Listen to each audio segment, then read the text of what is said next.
सावधान। ओम नमः शिवाय।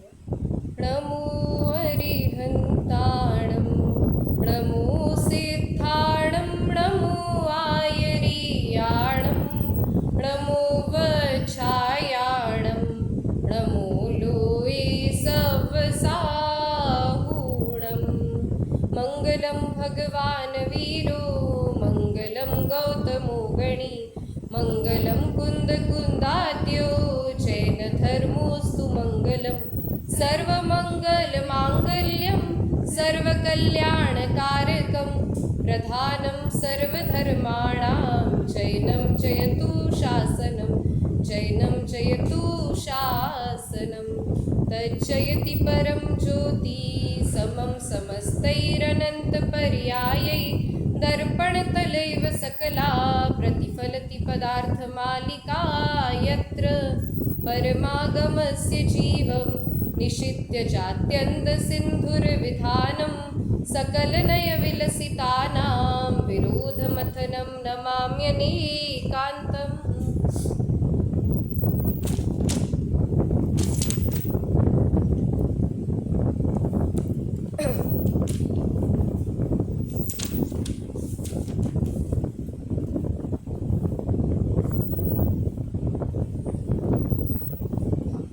Page number 43। हम अभी तक 13 श्लोकों की चर्चा कर चुके हैं, जिनमें हमने बहुत सारे विषयों को सुना है, जिनमें हमने बहुत सारे विषयों पे चर्चा की थी। अब उसमें पहला जो भूमिका थी, उसके बाद हमने सबसे पहले देखा था कि पुरुष किसे कहते हैं, पुरुष का क्या लक्षण है। तो चेतना स्वरूप जो होता है, जिसमें ज्ञान दर्शन पाया जाता है, उसे पुरुष कहते हैं। फिर उत्थानिका में क्या प्रश्न था कि यदि आपने कहा है जो पुरुष है वो कैसा है, चैतन्य स्वरूप है, उसमें शुद्ध चेतना पाई जाती है, तो उसमें अशुद्धता का प्रवेश आया कहाँ से, अशुद्धता कहाँ से आई जिसके कारण उसे अर्थ की सिद्धि करनी पड़ रही। ऐसा प्रश्न पूछने पर आचार्य देव ने क्या उत्तर दिया। आचार्य देव ने कहा कि ये अशुद्धता कैसी है, अनादिकाल से चली आ रही है। और क्यों है, तो जो आत्मा की परद्रव्यों के प्रति कर्ता बुद्धि है, भोक्ता बुद्धि है, उसके कारण ये कैसी है, अशुद्धता है। तो फिर पूछा कि इस अशुद्धता को दूर कैसे करें। तो आचार्य देव ने उत्तर दिया कि अशुद्धता को दूर कैसे करेंगे, तो जब सभी विभावों से पार होकर हम अपने चैतन्य स्वरूप को जानेंगे, उस स्वरूप में हम अपनी श्रद्धा को दृढ़ करेंगे, निष्कंप श्रद्धा रखेंगे, तब हम कैसे होंगे, कृतकृत्य हो जाएंगे। ये बताने के बाद आचार्य देव ने कहा कि ये जो रागादि भाव संसार के कारण है, उसकी उत्पत्ति किस प्रकार हो रही है। तो उसकी उत्पत्ति कैसे हो रही है, रागादि भाव जो होते हैं, नहीं सबसे पहले ये बता, जो जीव के परिणाम है, जीव के किए हुए रागादि भाव है, उनको क्या बताया था, उनको बताया था निमित्त।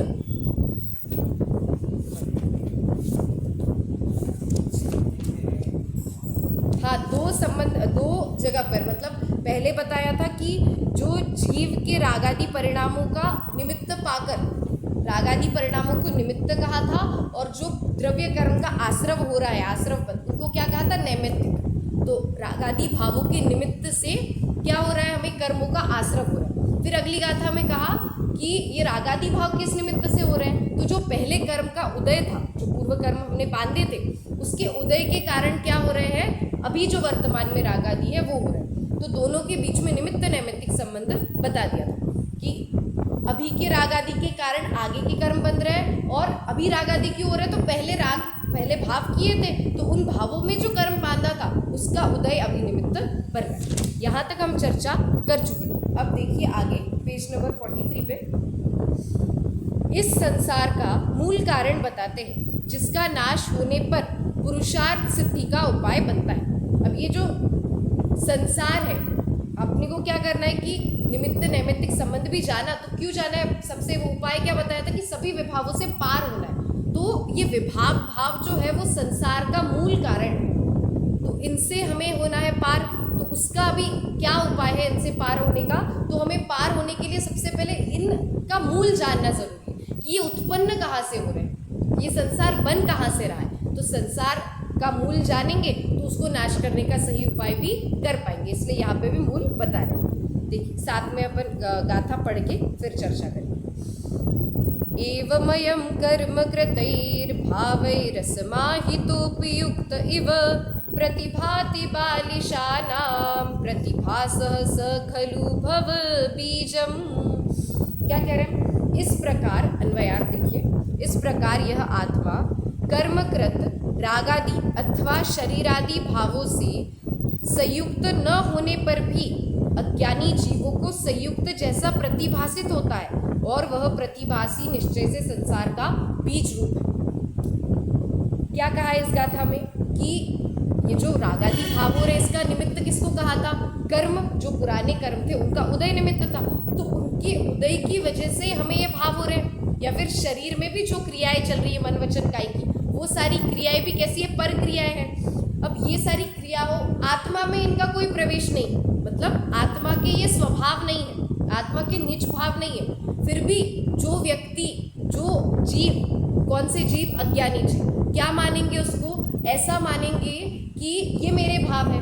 ऐसा मानने पर, ऐसा जो अपना नहीं है उसे अपना मान रहे, वैसा स्वयं को प्रतिभासित हो रहा है, इसलिए ऐसा प्रतिभासी क्या है? संसार का बीज है।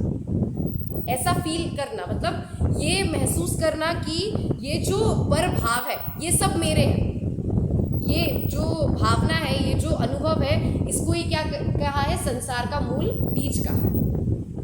देखिए फिर क्या कह रहे हैं कि टीका देखिए, स एव अयम कर्मकृतैः भावे असमाहितः अपि बालिशानां युक्त एव प्रतिभाति।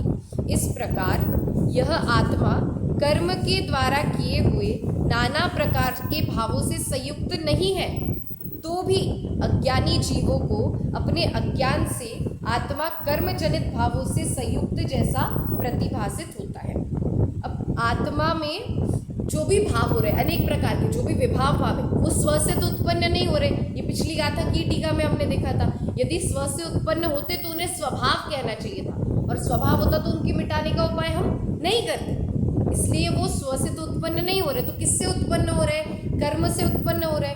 तो ये जो कर्म जनित है, जो पर द्रव्यों के कारण उत्पन्न हो रहे हैं, उन्हें अज्ञानी जीव क्या मानता है कि मैं, मेरे हैं, मेरे कारण उत्पन्न हो रहे हैं, मैं इनका करता हूँ, मैं ही इनका वेदन कर रहा हूँ, ऐसा वो मानता है। इसलिए वो कैसा है? अज्ञानी भी है और संसार में। और यही मान्यता को क्या कहा गया है? संसार का मूल कारण कहा गया। भावार्थ देखते हैं। भावार्थ में देखिए एक उदाहरण दिया गया है। एक उदाहरण है स्फटिक का। जैसे स्फटिक की मूर्तियाँ होती हैं ट्रांसपेरेंट वाली, तो वो जो स्फटिक होता है उसकी एक खासियत होती है कि उसके नीचे कोई भी रंग का कपड़ा, फूल, कुछ भी रख दे तो वो पूरा स्फटिक वैसे रंग का दिखने लगेगा। ठीक है, तो यदि अपन उस स्फटिक के नीचे कोई भी रंग का कपड़ा रखे और अपन ऐसा मानने लगे कि वो स्फटिक ही उस रंग का हो गया, तो क्या हम सही मान रहे हैं? नहीं मान रहे, क्योंकि वो स्फटिक वैसा दिख रहा है। वैसे ही आत्मा में भी रागादि भाव कैसे है? सिर्फ दिख रहे हैं, वो आत्मा के नहीं है। वो जैसे वो जो लाल, पीला, नीला जो भी रंग स्फटिक के नीचे रखा गया था, वो स्फटिक का नहीं था, वो किसका था? वो कपड़े का था, जो कपड़ा उसके नीचे रखा गया था। वैसे ही आत्मा में जो ये भाव हो रहे हैं, वो आत्मा के स्वयं के भाव नहीं है। वो कैसे भाव है? पर द्रव्य के लक्ष्य से उत्पन्न हुए भाव, इसलिए उन्हें क्या कहते हैं? पर भाव भी कह देते हैं। तो ये भाव जो अपने हैं नहीं, उनको अपना मानना ही क्या है? अपराध है। और इस अपराध के कारण ही हमें संसार रूपी जेल भी मिली है। देखिए भावार्थ पढ़ते हैं। पहले ऐसा कहा गया था कि पुद्गल कर्म का कारणभूत रागादि भाव है और रागादि भाव का कारणभूत पुद्गल कर्म, इसलिए यह आत्मा निज स्वभाव भाव की अपेक्षा कर्मजनित नाना प्रकार के भावों से भिन्न ही चैतन्य मात्र वस्तु है। अब इसके पहले वाली गाथा में ऐसा क्या कहा गया था कि रागादि भाव कैसे? चेतना स्वरूप है। क्यों? क्योंकि आत्मा में ही उत्पन्न होते हैं, कोई पुद्गल तो राग करता नहीं है। फिर यहाँ कह रहे हैं कि राग से भिन्न है, तो ऐसा क्यों कह रहे हैं? क्योंकि आत्मा में उत्पन्न भले ही होते हैं, पर वो आत्मा के स्वभाव नहीं, आत्मा का स्वयं का भाव नहीं है। आत्मा के जो स्वाभाविक गुण है उनसे उत्पन्न नहीं होता। जब पर द्रव्य का लक्ष्य करता है, जब पर द्रव्य की ओर देखता है, जब उनका स्वयं को कर्ता मानता है, उनका स्वयं को भोक्ता मानता है, तब यह जीव क्या करता है? राग आदि उत्पन्न होते हैं तभी, और तब राग आदि उत्पन्न होने की वजह से राग आदि उसके भाव नहीं है। तो आत्मा के शुद्ध स्वभाव की अपेक्षा, जो अनादिकाल से है और अनंत काल तक रहेगा, जो कभी नहीं मिट सकता, ऐसे शुद्ध स्वभाव की अपेक्षा से क्या कहा जाता है कि आत्मा में रागादि भाव नहीं है। रागादि भाव जो है वो कैसे है, पर द्रव्य है, पर भाव आत्मा के नहीं है। जिस प्रकार लाल फूल के निमित्त से स्फटिक लाल रंग रूप परिणमन करता है, परंतु वह लाल रंग स्फटिक का निज स्वभाव नहीं है। स्फटिक तो स्वच्छता रूप अपने श्वेत वर्ण से ही विराजमान है।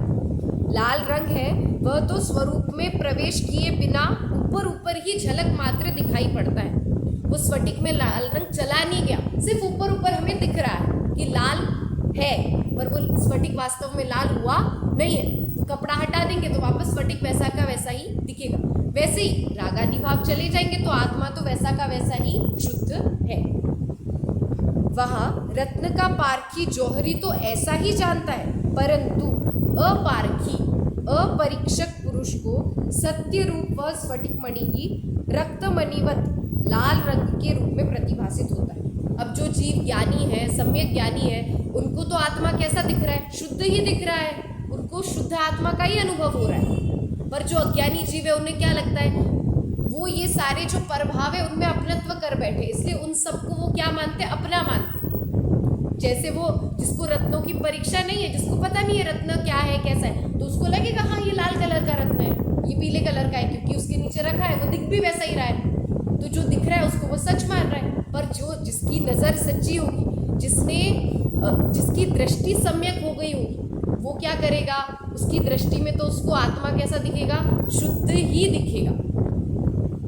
उसको आत्मा रागादि विकारी भावों से भिन्न ही दिखेगा। देखिए ये तो था उदाहरण में क्या बताया था कि जैसे स्फटिक है, स्फटिक के नीचे हमने कोई भी कपड़ा रख दिया हो लाल रंग का, या फिर कोई भी रंग का कपड़ा रख दिया, तो स्फटिक हमें उस रंग जैसा ही दिखेगा, पर दिखने मात्र से वो वैसा हो नहीं जाता, दिखने मात्र से वो वैसा हो नहीं जाता। इसलिए उसको वैसा मानने पर हम अज्ञानी कहलाएंगे। उसको लाल पीला इत्यादि रंगों वाला मानेंगे तो हम क्या कहलाएंगे, अज्ञानी कहलाएंगे, क्योंकि वो वैसा हुआ नहीं है। वैसे ही देखिए सिद्धांत में क्या कह रहे हैं, उसी प्रकार अगले पृष्ठ पर, कर्म निमित्त से आत्मा रागादि रूप परिणमन करता है। कर्म का निमित्त होता है, कर्म का उदय आएगा तब आत्मा में रागादि परिणमन होगा, परंतु वह रागादि आत्मा का निज भाव नहीं है। रागादि का परिणमन आत्मा में यद्यपि हो रहा है, फिर भी वो आत्मा का कैसा है, स्वभाव भाव नहीं है, वो आत्मा के लिए करने योग्य नहीं है। आत्मा तो अपने स्वच्छता रूप चैतन्य गुण में विराजमान है। जैसे वो स्फटिक, कितना भी उसके नीचे कोई भी रंग का कपड़ा रख दो, पर वो स्फटिक अपना श्वेत रंग नहीं छोड़ता, अपनी स्वच्छता को नहीं छोड़ता, भले ही अपने को बाहर से कैसा भी दिख रहा हो। वैसे ही आत्मा भी अपनी ये जो अवस्था, उसकी जो शुद्ध चैतन्य रूप अवस्था थी, उसको कभी नहीं छोड़ेगा।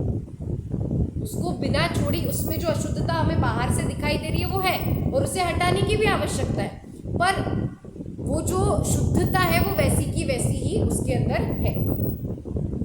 रागादि है वे तो स्वरूप में प्रवेश किए बिना ऊपर ही ऊपर झलक मात्र दिखाई देते हैं। जो रागादि है वो सिर्फ ऊपर ऊपर है, उसको हटाया जा सकता है।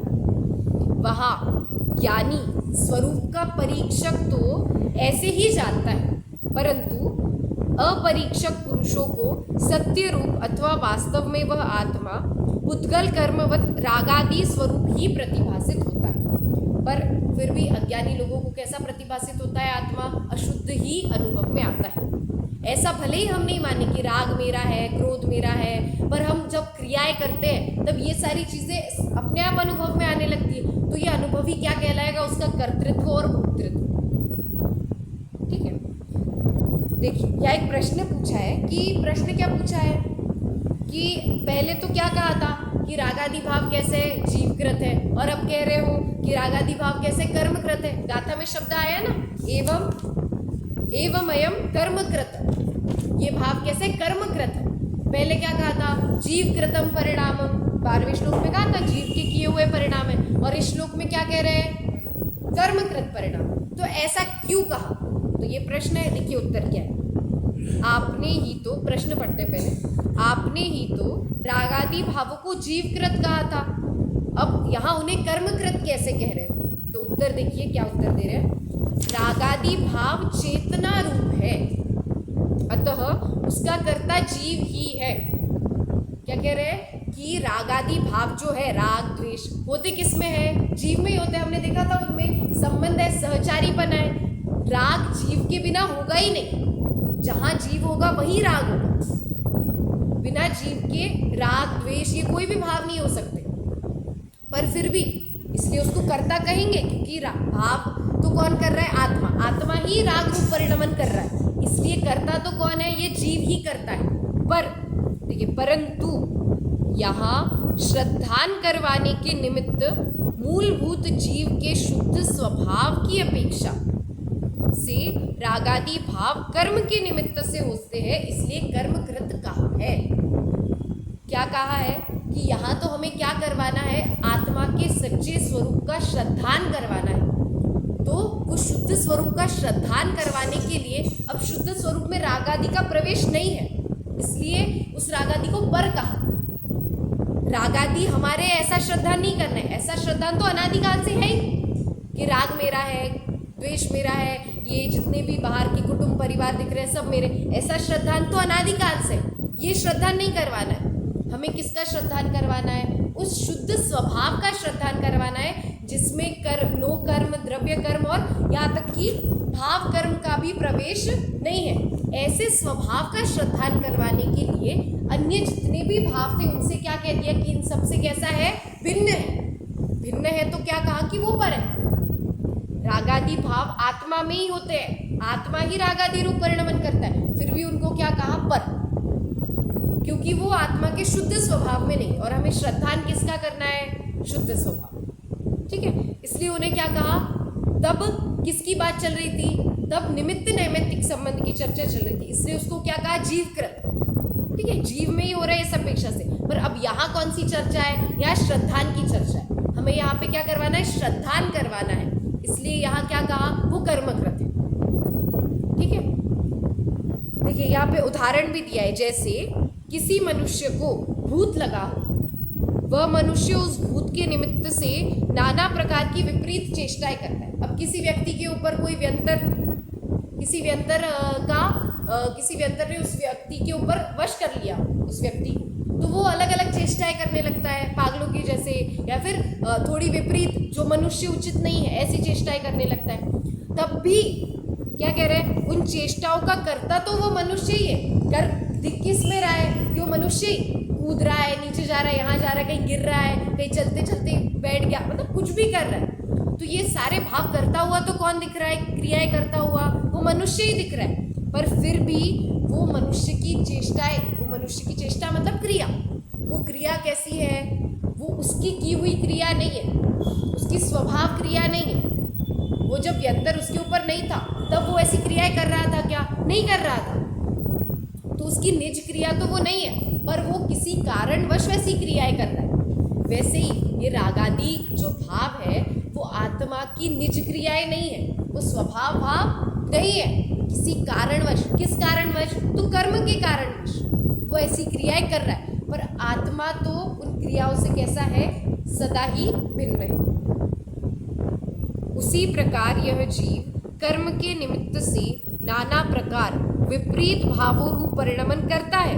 उन भावों का कर्ता तो जीव ही है, परंतु वह जीव के निज भाव नहीं है, अतः उन भावों को कर्मकृत कहा है।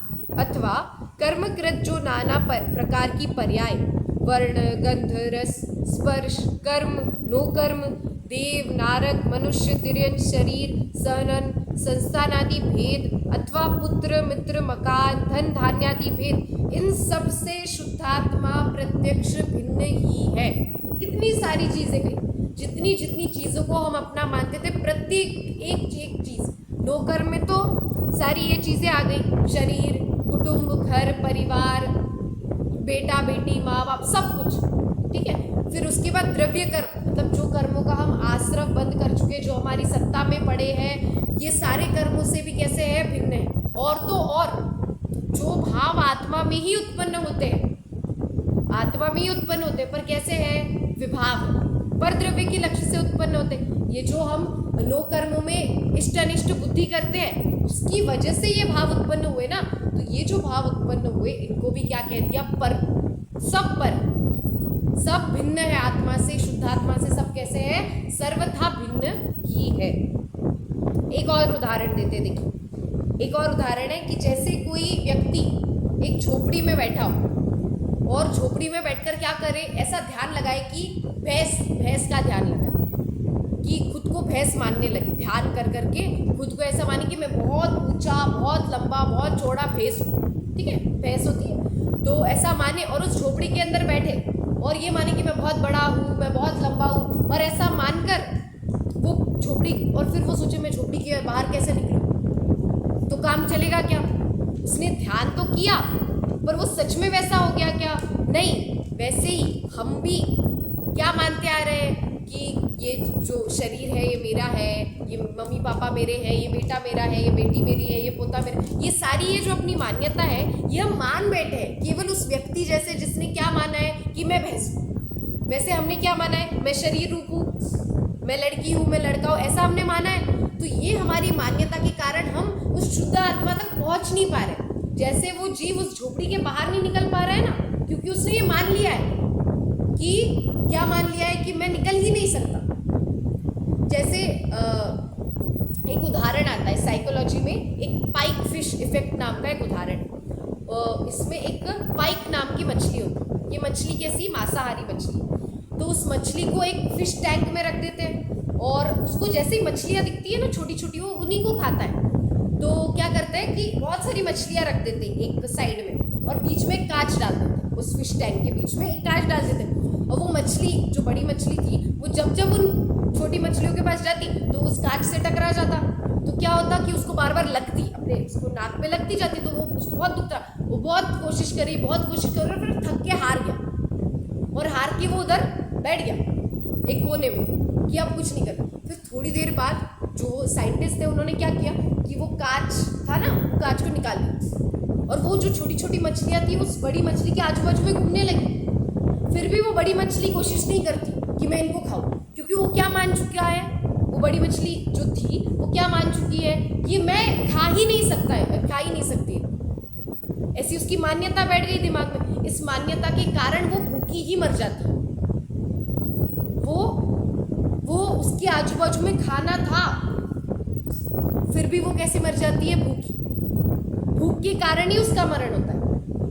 वैसे ही हमारी ये दशा भी ऐसी ही है। हम सुख को ढूंढ रहे हैं, यहाँ ढूंढ रहे हैं, हर जगह सुख को ढूंढ रहे हैं, पर फिर भी सुख क्यों नहीं मिल रहा है?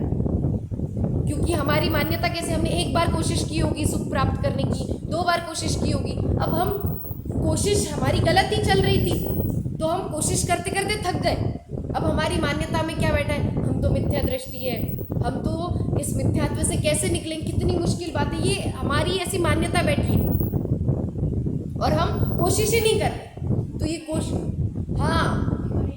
निकल ही नहीं सकते, ऐसी मान्यता है। तो ये कोशिश ना करने की वजह से हम वो सुख को न प्राप्त करते हुए ये संसार में क्या कर रहे हैं? भटक। उस मछली की तरह ही जो भूख के कारण मरी, हम वैसे ही हमारी सुख की खोज के कारण संसार में अनंत परिभ्रमण कर रहे हैं।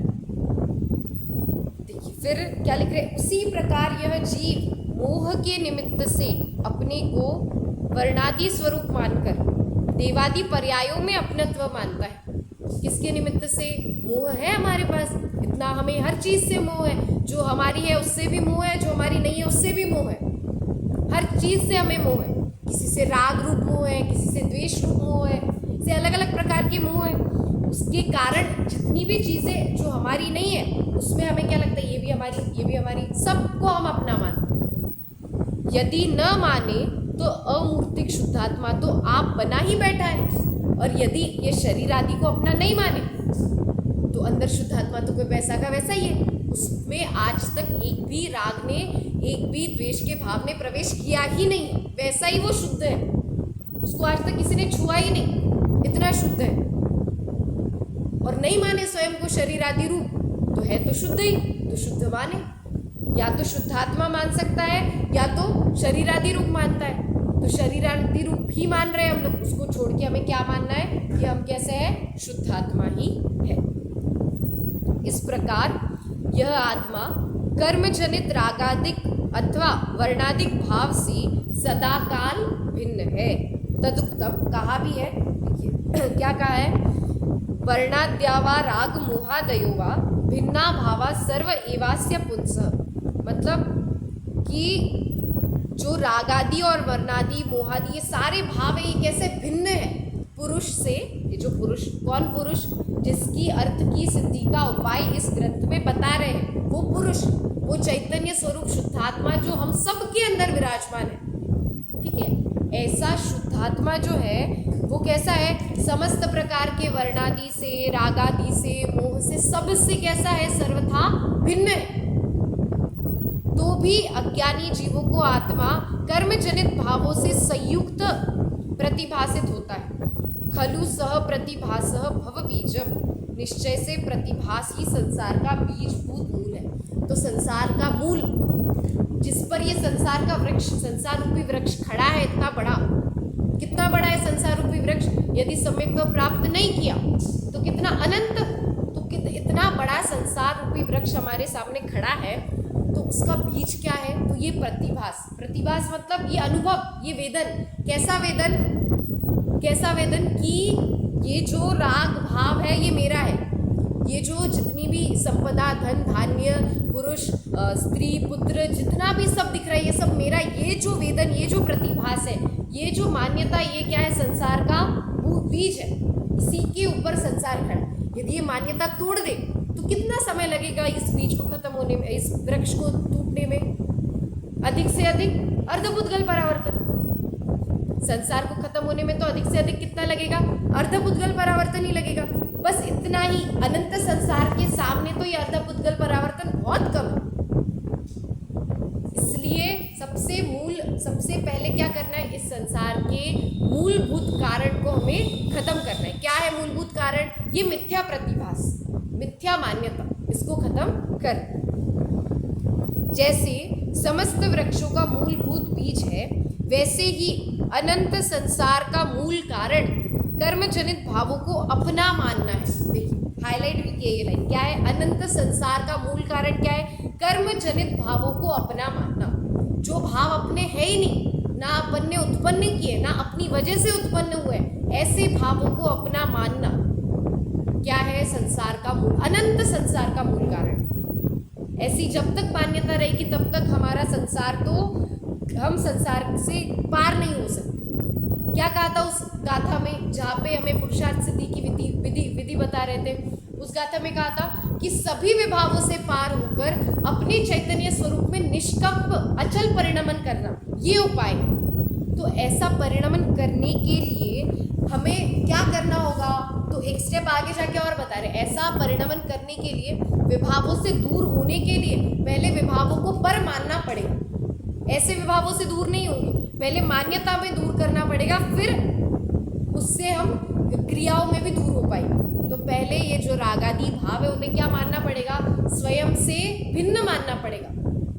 मैं उनका कर्ता नहीं हूँ, मैं उनको भोगने वाला नहीं हूँ, ऐसी मान्यता को हमें छोड़ना पड़ेगा। तब हम वास्तव में उनसे दूर हो पाएंगे, तब हम उस पुरुषार्थ, तब उस पुरुष के अर्थ की सिद्धि को प्राप्त कर पाएंगे। इस प्रकार अशुद्धता का कारण बताया। इस प्रकार इस गाथा में क्या बताया है, अशुद्धता का कारण, मूल कारण क्या है, अशुद्धता होती क्यों है, तो क्यों होती है, इस विपरीत मान्यता के कारण ही अशुद्धता होती है। देखिए 19 श्लोक के बाद हमारा वास्तव में ये जो प्रथम अधिकार है वो प्रारंभ होगा। तो अभी 4 श्लोक बचे, 15, 16, 17, 18, 5। तो इसके हम श्लोक और श्लोकार्थ पे थोड़ी चर्चा कर लेते हैं, ठीक है। 5 श्लोक देखिए, क्या उत्थानिका है और मूल बात क्या है, आचार्य ने मूल बात क्या कही है, उस पर हम चर्चा करेंगे। ठीक है, श्लोक क्रमांक 15 इसमें अब यहाँ पे तो क्या बताया था, संसार का मूल कारण क्या है ये बता रहे थे। अब आगे क्या बता रहे हैं कि पुरुषार्थ सिद्धि का उपाय क्या है, ठीक है, पुरुषार्थ सिद्धि का उपाय बता रहे हैं। देखिए श्लोक का पाठ करके फिर उस पर देखते क्या बता रहे हैं श्लोक। विपरीताभिनिवेशम निरस्य सम्यक् व्यवस्य निजतत्वं यत्तस्मादविचलनं स एव पुरुषार्थसिद्ध्युपायोऽयम्। विपरीत अभिनिवेश, अभिनिवेश मतलब होता है श्रद्धा, मान्यता, ठीक है। तो जो विपरीत मान्यता है उनको निरस्य, उनका निराश करके, उनका निराकरण करके, उनको नाश करके, ठीक है। फिर निज तत्वम सम्यक व्यवस्य, व्यवस्य मतलब जानकर, तो ये हमारे जो विपरीत मान्यता है उनको छोड़कर, उनका नाश करके जो वास्तव में हमारा निज स्वरूप है, निज तत्व है, उसको अच्छी तरह से मतलब जैसा आगम में कथन किया गया है, किस अपेक्षा से शुद्ध कहा गया है, ऐसी अपेक्षाओं को भी व्यवस्थित समझकर, यत जो तस्मात् अपने उस निज स्वरूप में अविचलनम, अविचल मतलब कैसा, अविचल मतलब एक तो निशंक रूप से और दूसरा भ्रष्ट न होते हुए, भ्रष्ट न होते हुए मतलब स्वच्छंद न होते हुए, कि मैं ऐसा नहीं मानना है, श्रद्धान में ये तो पक्का करना है कि मैं शुद्ध हूँ, परंतु वहाँ भी उस अशुद्ध नहीं की कही हुई बात का अभाव नहीं कर देना है, उसको भी गौणता रखनी है, मतलब उसको भी दिमाग में रखना है शुद्ध, वरना ये बोल के कि मैं शुद्ध हूँ ऐसा निश्चयाभास खड़ा हो जाता है, ऐसा बोल के सारे व्यवहार का लोप ही कर देते, ऐसा नहीं करते, ठीक है। तो ऐसे व्यवस्थित जानकर, स्वच्छंद न होकर, भ्रष्ट न होकर क्या करना है, निज स्वरूप को जानना है। क्या बताइए, 3 बातें बताइए। पहली तो कि विपरीत मान्यता जो संसार का मूल कारण थी, जो अनंत संसार का मूल कारण थी, उसका क्या करना है, नाश करना है, और निज स्वरूप में क्या होना है, लीन होना है, निज स्वरूप को जानना है, अच्छी प्रकार से जानना है। और कैसे जानना है, ऐसे जानना है कि भ्रष्ट नहीं हो, भ्रष्ट नहीं हो मतलब स्वच्छंदता नहीं आए, उसमें कोई भी दोष नहीं आए, इस प्रकार से जानना है। ऐसी 3 बातें कही, और यही 3 बातों से क्या है, पुरुषार्थ सिद्धि होती है। यही पुरुषार्थ सिद्धि का उपाय है। क्या क्या है, विपरीत मान्यता को दूर करना है, और विपरीत मान्यता को दूर करके आत्मा को अच्छी तरह से जानना है, एकदम अच्छी तरह से, आगम में जैसी कही है वैसा जानकर, और स्वच्छंद ना होते हुए जो आत्मा का वास्तव में अनुभव करे, उसी के लिए पुरुषार्थ की सिद्धि अच्छी प्रकार से हुई, ऐसा कह सकते हैं। यही वास्तव में क्या है, पुरुषार्थ सिद्धि का उपाय है। विपरीत श्रद्धा मतलब जो अपना नहीं है, पिछली गाथा में जो कहा ना, जिसको हम अपना मानते हैं, वो जो अपना नहीं है उसको अपना मानना, ये विपरीत श्रद्धा है, ठीक है। तो उसको सम्यक कैसे करेंगे, तो जो अपना है उसको अपना मानो, जिसको अपना मान रखा था उसमें से अपनत्व निकाल के जो वास्तव में अपनी चीज है, क्या है अपनी चीज, शुद्धात्मा, तो शुद्धात्मा में अपनत्व करेंगे तो विपरीत मान्यता दूर, तो यही विपरीत मान्यता को दूर करने का उपाय, ये बता के, हाँ, तो ये फिर कह रहे जो इस उपाय में लगते हैं उनका वर्णन करते हैं। अब जो व्यक्ति इस मार्ग पे लगा है, जो व्यक्ति पुरुषार्थ की सिद्धि के उपाय में बिल्कुल निरंतर अपने तन मन से एकदम लग गए हैं, उनका वर्णन करते हैं, वो जीव कैसे होते हैं। तो उन जीवों के बारे में लिखते हैं, देखिए श्लोक नंबर 16, अनुसरता पदमें तत्करम्बिताचार नित्य निरभिमुखा एकांत विरति रूपा भवति मुनि नाम लौकिकी वृत्ति। मुनियों का वर्णन है, वास्तव में तो पुरुषार्थ की सिद्धि एकदम उत्कृष्ट स्तर पे यदि कोई कर रहे हैं तो वो कौन है, मुनिराज, क्योंकि जैसी कषाय उनकी है, मतलब जैसी कषायों का अभाव उन्होंने किया है, जो शुद्ध आत्मा का जैसा अनुभव वे करते हैं वैसा कोई सम्यक दृष्टि भी नहीं कर सकता, क्योंकि चतुर्थ गुणस्थान के और 7वें गुणस्थान के जो अनुभव है उसमें बहुत अंतर होता है। यहाँ पे तो केवल एक कषाय चौकड़ी का अभाव है, वहाँ 3 कषाय चौकड़ी का अभाव है। तो जो अनुभव का लेवल है, जो अनुभव का आनंद है, जो अनुभव का समय है, सब में बहुत डिफरेंस है। तो इसलिए जो वास्तव में पुरुषार्थ सिद्धि का उपाय कर रहे हैं वो कौन है, मुनि। तो उनका ही वर्णन करते जाइए, कैसे है वे, इस रत्नत्रय रूप पदवी का अनुसरण करने वाले, अर्थात इस पदवी को प्राप्त हुए मुनियों की वृत्ति किस पदवी को प्राप्त हुए, रत्नत्रय रूपी जो सम्यक दर्शन, सम्यक ज्ञान और सम्यक चरित्र की जो पदवी है उसको वास्तव में तो प्राप्त किसने किया है? मुनियों ने। वास्तव में प्रकट तो उनके ही है ये सब। तो ये जो प्रकट रूप से हमें मुनियों में दिख रहा है, तो वो कैसे मुनि है? तो कैसे मुनि है? पाप क्रिया मिश्रित आचारों से सर्वथा परान्मुख।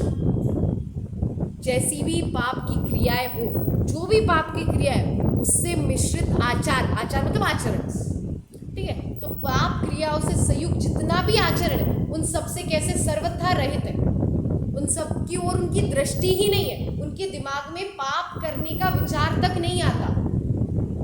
ऐसी उनकी क्या है?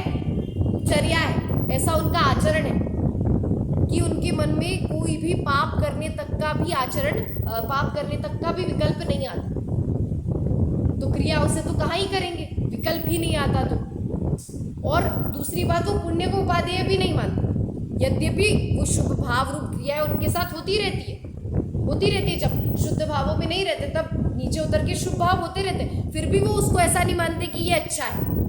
तो पाप क्रियाओं का तो विचार ही नहीं करते, तो करने की तो दूरी बात है। और पुण्य भी यदि दिख रहा है, शुभ भाव दिख रहे हैं, फिर भी उनको अपनी मान्यता में कैसा माना है कि ये भी कैसे है, करने योग्य तो नहीं, ये तो उनकी मजबूरी है। जो वो शुद्ध भाव में स्थिर नहीं रह पा रहे तो उस भाव में आ रहे हैं, पर उसको भी वो कैसा मानते हैं? हेय ही मानते हैं, छोड़ने योग्य ही मानते हैं। ये तो पहली बात। फिर दूसरा क्या है कि परद्रव्यों से सर्वथा उदासीन रूप। कैसे रहते हैं परद्रव्यों से? उदासीन मतलब होता है विरक्त। ऐसा नहीं कि उन्होंने जिन चीज़ों को छोड़ दिया है उनसे वो द्वेष करते हो। जैसे उन्होंने घर बार छोड़ा है, अपनी स्त्री छोड़ी है, घर वालों को छोड़ा है, ये सारी कपड़े छोड़े हैं, जितना परिग्रह था सब छोड़ा है। तो इसका मतलब ये नहीं है कि वो लोग उन सब से नफरत करते हैं, या फिर जो व्यक्ति गृहस्थी वाला उनको उनके प्रति द्वेष भाव रखते हो, ऐसा नहीं। उदासीनता क्या होती है कि ना राग है ना द्वेष है, दोनों ही भाव नहीं। कैसा है? वीतराग भाव है, वैराग्य है, ना उनको अच्छा मानते हैं ना उनको बुरा मानते। छोड़ दिया तो छोड़ दिया, उनसे मतलब ही नहीं है उनको। ऐसी उदासीन वृत्ति होती है हर उस द्रव्य के प्रति जो उनकी नहीं। तो यहाँ तो परद्रव्य मतलब केवल वो नहीं जिनको उन्होंने बाह्य रूप से छोड़ा है, केवल उनका घर, पुत्र, स्त्री या फिर कपड़े इत्यादि, ये नहीं। उन्होंने जो शरीर के प्रति ममत्व भी तो छोड़ा है ना, रागादि भावों के प्रति भी ममत्व छोड़ा है। ये जो सारी चीजें थी उन सब के प्रति उनकी उदासीनता है, प्रत्येक परद्रव्य के प्रति। क्योंकि पिछली गाथा में परद्रव्य किसे कहा था? रागादि को भी परद्रव्य कहा था। तो उस रागादि से भी उनका क्या है? उदासीन वृत्ति, और लोक से विलक्षण प्रकार की होती है। और उनकी जितनी भी क्रियाएं होती है तो कैसी होती है? अलौकिक होती है। जैसी लोक में क्रियाएं चलती है वैसी नहीं चलती। खाना खाएंगे तो कैसे खाएंगे? खड़े होकर। कोई खड़े होकर खाना खाता है, जबकि अपने यहाँ तो कोई खड़े होकर खाना खाए तो उसको क्या बोलते हैं? अरे बैठ जाओ, आराम से खाना खा। तो एकदम विलक्षण व्यक्ति है। कोई अपने यहाँ कोई हाथ में खाना खाए तो उसको क्या? अरे अच्छे से थाली में, एकदम जो लोग करते हैं उनसे एकदम विलक्षण। सोते भी कितना है लोग, अपन कितना बहुत सोएंगे, आराम से सोएंगे, जब मर्जी है तब सोएंगे, जब मर्जी है तब खाएंगे, नहीं। उनका एकदम प्रॉपर, इसी समय पे ये करना है, इतना ही करना है, एक ही करवट लेके सोना है, हर चीज विलक्षण है, लोगों जैसी नहीं। अभी के जमाने में कौन इतना चलता है? एक गांव से दूसरे गांव, एक स्टेट से, एक राज्य से दूसरे राज्य तक कौन चल के जाता है? हम ट्रेन से जाएंगे, प्लेन से जाएंगे, कार से जाएंगे, वो जाएंगे नहीं, वो चल के ही जाएंगे। उनकी अलग ही वृत्ति है, उनकी वृत्ति लौकिक जनों जैसी है ही नहीं। तो क्या कह रहे हैं? लोक से विलक्षण प्रकार की क्रियाएं हैं, सभी क्रियाएं, कोई भी क्रिया अपने जैसी नहीं, इसलिए वो कैसे? वो भी विलक्षण है। जो व्यक्ति इस उपाय में लगते हैं, जो व्यक्ति पुरुषार्थ के उपाय में लगते हैं, वो कैसे होते हैं? लोक से विलक्षण होते हैं। उनको चिंता ही नहीं होती लोक की, लोक में क्या चल रहा है मतलब ही नहीं, उनको अपनी क्रिया ही अलग होती है। तो क्या क्या तीन बातें कही। पहली तो क्या कही कि पाप क्रियाएं मन में तक नहीं लाती। पाप क्रियाओं के आचरण से कैसे होते? सर्वथा परान्मुख होते हैं, मतलब उनका उनमें चिंतन भी नहीं होता। फिर दूसरी बात क्या कही कि सभी प्रकार के जो परद्रव्य है उनसे कैसी वृत्ति है? उनकी उदासीनता है। उदासीनता से ये नहीं समझता कि उदास है, उदास नहीं, उदासीनता अलग और उदास होना अलग।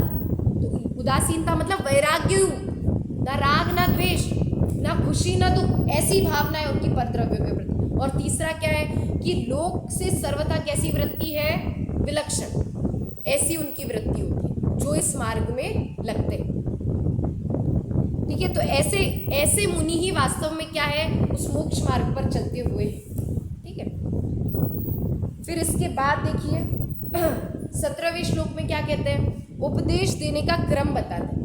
अब हमने पिछली गाथाओं में क्या पढ़ा था, वक्ता का लक्षण पढ़ा था। क्या था वक्ता का लक्षण, कि जो व्यक्ति कैसा हो, व्यवहार और निश्चय का ज्ञाता हो, और केवल व्यवहार निश्चय का ज्ञाता नहीं हो, व्यवहार और निश्चय से शिष्यों के समाधान, शिष्यों के मन में जितनी भी शंकाएं उत्पन्न हो उसको भी दूर कर सके। किसके बल से, नयों के बल से। तो व्यवहार और निश्चय का ज्ञाता होना चाहिए, ये गुण हमने देखा था मुख्य। ठीक है, अब यहाँ पे क्या कह रहे हैं कि उपदेश देने का क्रम कैसा होना चाहिए, कि पहले कौन सा उपदेश दे, बाद में कौन सा उपदेश दे, वो क्रम बता रहे हैं। देखिए क्या बता रहे हैं, श्लोक नंबर 17, बहुशः समस्त विरतिम प्रदर्शितां यो न जात गृह्णाति तस्यैकदेश विरति कथनीयानेन बीजेन। जो जीव बार बार बताने पर भी समस्त पाप रहित मुनि वृत्ति को कदाचित ग्रहण न करे, तो उसको एक देश पाप क्रिया रहित गृहस्थाचार इस हेतु से कथन करना अर्थात समझाना चाहिए। जो बहुत क्या बता रहे, कोई भी व्यक्ति यदि आपको पहले उपदेश देगा तो कौन सा उपदेश देगा, सबसे ऊंचा उपदेश देगा। जैसे उस दिन उदाहरण कहा था, कोई भी आप दुकान में जाओगे, कोई भी दुकान में जाओगे तो वो व्यक्ति आते ही आपको बताएगा कि 100 रुपये का माल, 150 रुपये का नहीं, उसकी दुकान की सबसे अच्छी चीज़ जो होगी ना, सबसे पहले वो दिखाएगा। फिर आप पूछोगे कि कितने की है, नहीं हमारा बजट तो कम है, तो बताएगा ठीक है, आपके हिसाब से, आपकी रेंज के हिसाब से वो बताएगा आपको आपके लिए कौन सा सही है। पर सबसे पहले तो कौन सी चीज़ बताएगा, जो उसकी दुकान पे सबसे अच्छी चीज़ हो, सबसे अच्छा माल, सबसे ऊंचा, जो सबसे ऊंचे दाम का हो, जो सबसे ऊंची क्वालिटी का हो, ऐसा माल। वैसे ही आचार्य देव यहाँ कह रहे हैं, उपदेश तो सबसे पहले कैसा होना चाहिए, एकदम उत्कृष्ट लेवल का, मुनि वृत्ति धारण करने का ही उपदेश होना चाहिए। कोई भी शुरुआत में ये उपदेश नहीं देगा, ये उपदेश नहीं होना चाहिए कि आप श्रावकों के व्रत ले लो, एक देश व्रत का पालन कर लो, नहीं। सबसे पहले कैसा उपदेश देंगे, सभी पाप क्रियाओं को छोड़ो, अपनी आत्मा का अनुभव करो, सब क्रियाओं से रहित हो जाओ, सब परद्रव्यों से, ये कोई तुम्हारा नहीं, ऐसा उपदेश देंगे कि सब पापों से छूटो। तो सब पापों से छूटने का उपाय क्या है, मुनिव्रत को अंगीकार करना है, ये एक उपाय। ये उपाय बताने के बाद यदि आप में उतनी शक्ति नहीं है, आप उतना नहीं ले पा रहे हो, तो फिर नहीं समझ पाए, बहुत बार बोलने के बाद भी क्या करें, बार बार बताने पर भी यदि नहीं समझ पा रहे हैं, तो ही ये करने के बाद ही कौन सा उपदेश देंगे, श्रावक धर्म का उपदेश देंगे। पर सबसे पहले तो क्या बताएंगे कि मुनिव्रत ही धारण करना क्या है, श्रेष्ठ है। उसके बाद ही श्रावक धर्म में, हाँ ठीक है तुम अणुव्रत ले लो, प्रतिमा ले लो, ये तो कैसे, ये नीचे लेवल के उपदेश है। सबसे पहला उपदेश क्या है, महाव्रतों को धारण करना ही सबसे पहला उपदेश है। तो सबसे पहले तो क्या करना है, उपदेश कैसा होता है, हमेशा पंडित टोडरमल जी कहते हैं उपदेश ऊंचा चढ़ने का दिया जाता है हमेशा। उपदेश कैसा होता है, हमेशा ऊंचा चढ़ने का देना चाहिए। कोई भी व्यक्ति जैसे हम किसी भी व्यक्ति को बता रहे हैं तो उसको हमेशा बड़ी ऊंची लेवल की बात बताएं, और उससे नहीं जमे तो अब पता चल जाएगी उसकी कितनी रेंज है, वो कितना कर सकता है, तो तब उस लेवल की बात बतानी चाहिए। पर क्या पता हम उसको बड़ी बात बताएं और उसको वो जज्जर वो अपना ले, और हम उसको पहले हमें आके कि नहीं इसको तो कुछ समझता नहीं, हम इसको यही बात बता देते, तो उसकी यदि हम निमित्त बन सकते थे उसकी वो उत्कृष्ट बात जानने में, उसको जानकर इमीडिएटली बोध हो जाए तुरंत ही, और वो उस बात को समझ जाए, तो इसलिए हमेशा हमें बात कैसी करनी चाहिए, ऊंची बात ही कहनी चाहिए। तो उपदेश का क्रम क्या होता है, पहले क्या क्रम होता है कि पहले मुनि व्रत धारण करने का, महाव्रत धारण करने का हमें क्या देना चाहिए, उपदेश देना चाहिए। और फिर ही यदि वो बात नहीं वो माने, नहीं समझे, तो कौन सा उपदेश देना चाहिए, श्रावक धर्म अंगीकार करने का उपदेश देना चाहिए। ठीक है, फिर इसके अगले श्लोक में क्या बता रहे हैं कि श्रावक धर्म के उपदेश की रीति बताते हैं, उसी रीति से उपदेश देना चाहिए। जो इस अनुक्रम को छोड़कर उस उपदेशदाता की निंदा करते हैं, जो इस अनुक्रम को छोड़कर। तो क्या मुनिव्रत की उपदेश तो दिया, अब जिसको नहीं समझा उसके लिए श्रावक धर्म का उपदेश। तो श्रावक धर्म का उपदेश भी किस क्रम से देना चाहिए वो इस श्लोक में बता रहे। देखिए, यो यति धर्मम कथयन् नुपदिशति गृहस्थ धर्ममल्पमति तस्य भगवत प्रवचने प्रदर्शितम निग्रह स्थानम। जो तुच्छ बुद्धि उपदेशक मुनि धर्म का कथन न करके श्रावक धर्म का उपदेश देता है, उस उपदेश को भगवान के सिद्धांत में दंड देने का स्थान बताया गया है। क्या कहा है कि जो सबसे पहले मुनि धर्म का उपदेश नहीं देगा और डायरेक्टली कहेगा कि तुम श्रावक धर्म को, मतलब नीचा उपदेश पहले देगा, उसको क्या कहते हैं, उसके लिए क्या कहे, वो दंड का पात्र है, वो वक्ता बनने के योग्य ही नहीं है, वो उपदेशक हो ही नहीं सकता। वो अपना उपदेशक तो कैसा होना चाहिए, एक और गुण था वक्ता के इसमें कि जो धर्म तीर्थ का प्रवर्तन करने की जिसमें भावना हो, मतलब जिसमें जग कल्याण की भावना हो, जो ये चाहता हो कि ये जो सुख का मार्ग है ये सब प्राप्त करे, ऐसा व्यक्ति। तो ऐसा व्यक्ति नीचा उपदेश क्यों दे? तो ऐसे व्यक्ति को कैसा उपदेश देना चाहिए? हमेशा ऊंचा उपदेश देना चाहिए। पर जो व्यक्ति ऐसा ऊंचा उपदेश नहीं देता वो कैसा है? दंड का पात्र है। वो वास्तव में वक्ता ही नहीं है, वो वास्तव में उपदेशदाता ही नहीं।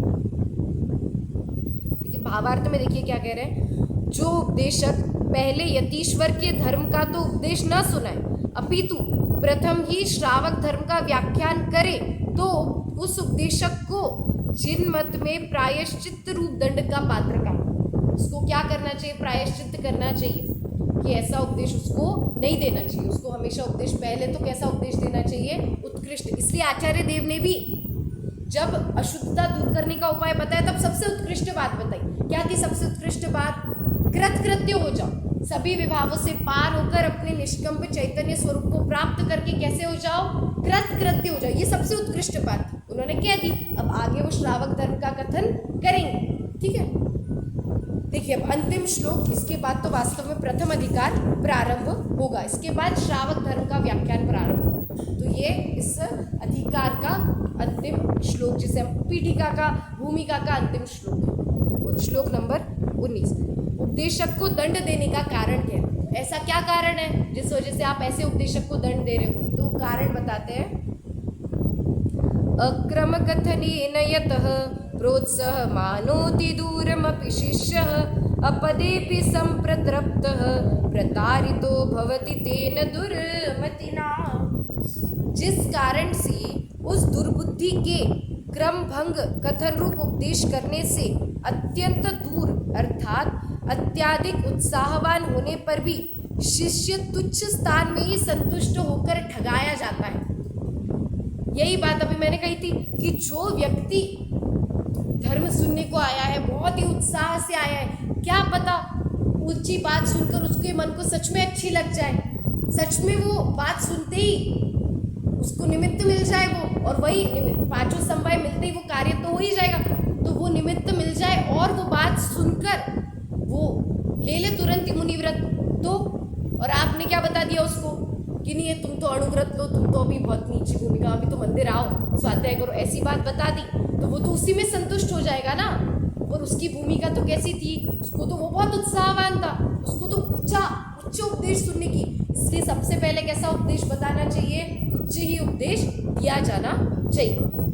देखिए टीका पढ़ के फिर अपन एंड करते हैं। जिस कारण से उस मंद बुद्धि वाले उपदेशक द्वारा, कैसे कह रहे हो उस उपदेशक को?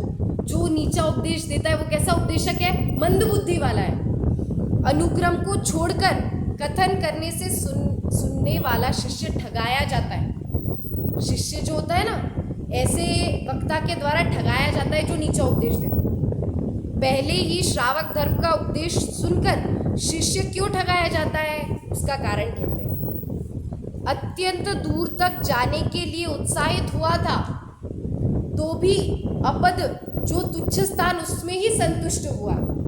वो तो क्या मन में लेके निकला था कि मुझे मोक्ष मार्ग पर चलना है, और उसने किसी का उपदेश सुन लिया, श्रावक धर्म वाला सबसे पहले, उस मंद बुद्धि वक्ता का, तो वो बहुत दूर तक जाने के लिए निकला था उस मोक्ष मार्ग पर, और वो कम में ही संतुष्ट हो गया। तो ये तो उसके लिए ठगाना ही हुआ ना।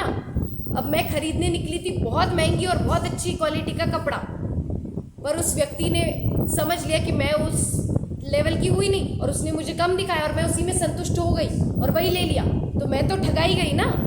मुझे तो अच्छा लेना था। वैसे ही जो वो श्रोता था, जो शिष्य था, उसको तो बहुत अच्छा चाहिए था, पर उसने कम सुन के वो तो क्या हो गया, ठगाया गया। इस शिष्य के अंतरंग में इतना अधिक उत्साह उत्पन्न हुआ था कि यदि प्रथम ही मुनि धर्म सुना होता तो मुनि पदवी ही अंगीकार करता, परंतु उपदेशदाता ने उसको प्रथम ही श्रावक धर्म का उपदेश दिया, अतः उसने उसे ही अंगीकार कर लिया। फलतः मुनि धर्म से वंचित रह गया। इस वास्ते उस उपदेशदाता को इस विधान के लिए दंड देना योग्य है। एक जीव को उसने क्या कर दिया, मुनि धर्म से वंचित कर दिया। इसका कितना बड़ा दंड होना चाहिए, है कि नहीं? वो दंड का पात्र है ही। जिसने एक जीव को मुनि धर्म लेने से रोक लिया, यदि वो उसको उपदेश देता और ले लेता तो, इसलिए सबसे पहले कौन सा उपदेश देना चाहिए? उत्कृष्ट उपदेश ही देने योग्य है। इस प्रकार यहाँ पर हम पुरुषार्थ सिद्धि उपाय की जो भूमिका थी वो पूर्ण कर चुके हैं। अब यहाँ तक भूमिका में हमने सब कुछ सार समझ लिया है पूरे ग्रंथ का। अब आगे यदि आप ग्रंथ पढ़ेंगे तो आपको बहुत ही सरलता से ये ग्रंथ समझ में आएगा। इस प्रकार ये अंतिम व्याख्यान